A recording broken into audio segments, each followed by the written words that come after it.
नमस्कार दोस्तों, आप सभी का स्वागत है हमारे चैनल में। दोस्तों, भारत सरकार ने घरेलू उत्पादन को बढ़ाने और आयात बिल कम करने की दिशा में मार्च 2020 में एक योजना की शुरुआत की थी, जिसे पीएलआई स्कीम कहा गया। पीएलआई स्कीम का पूरा नाम है प्रोडक्शन लिंक्ड इंसेंटिव। इस स्कीम के द्वारा सरकार कंपनियों को भारत में बने प्रोडक्ट की बिक्री के आधार पर इंसेंटिव प्रोवाइड कराती है। विदेशी कंपनियों को भारत में अपना कारोबार स्थापित करने के लिए आमंत्रित करने के अलावा इस योजना का उद्देश्य घरेलू कंपनियों को देश में अपना उत्पादन बढ़ाने के लिए प्रोत्साहन भी देना है। केंद्र सरकार भारत में मैन्युफैक्चरिंग को बढ़ाने के लिए पीएलआई के माध्यम से सरकार का पूरा प्रयास ये है कि देश में औद्योगिक उत्पादन को बढ़ावा मिल सके और आयात बिल कम किया जा सके। तो ये थी पीएलआई स्कीम के बारे में आपको थोड़ी सी इन्फॉर्मेशन देना, क्योंकि जो आगे की खबर है वो पीएलआई पर ही आधारित है। तो आपको अब अच्छे से समझ में आएगा कि आगे की जो स्कीम्स हैं या जो कंपनियां ऐसा कर रही हैं तो आखिर क्यों कर रही हैं, ऐसा एक्शन क्यों ले रही हैं।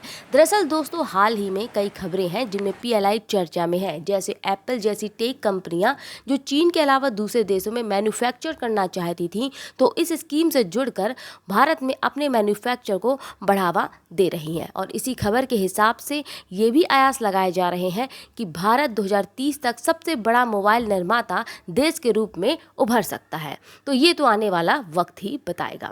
फिलहाल मीडिया खबरों के हिसाब से चीनी स्मार्टफोन्स ब्रांड्स जिनके नाम है Xiaomi, ओप्पो और वीवो, अब ये कंपनियां भी इसी दिशा में जाती हुई दिखाई दे रही हैं।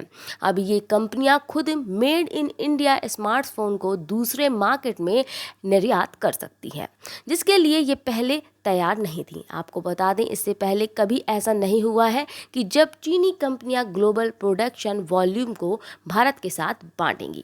वैसे ये कंपनियां भारत में तैयार फ़ोन कहां पर बेच सकती हैं, अगर एक नज़र डालें तो चूंकि चीन के पाकिस्तान से अच्छे संबंध हैं, इसलिए पाकिस्तान, अफ्रीका, अमेरिका और यूरोप जैसे देश शामिल हैं। आपको जानकारी के लिए बता दें कि सैमसंग और एप्पल पहले से ही दूसरे मार्केट में भारत में बने फ़ोन का निर्यात कर रहे हैं और अब ये तीन कंपनियां, चीनी कंपनियां भी ऐसा कर सकती हैं।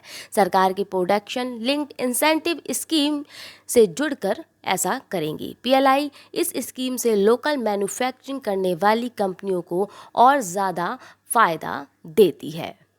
चीनी कंपनियां अगर ऐसा कर रही हैं और अगर भारत में ऐसा हो रहा है तो इसके पीछे के दो कारण भी सामने आ रहे हैं। एक तो कोविड और दूसरा गलवान घाटी में हुई सेनाओं के बीच झड़प, जिसके फलस्वरूप इसी के चलते भारत में चीनी निवेश को खुली चुनौती हो सकती है, क्योंकि स्मार्टफोन्स कंपनियों के लिए भारत में अब अपने निवेश को जारी रखना मुश्किल हो जाएगा।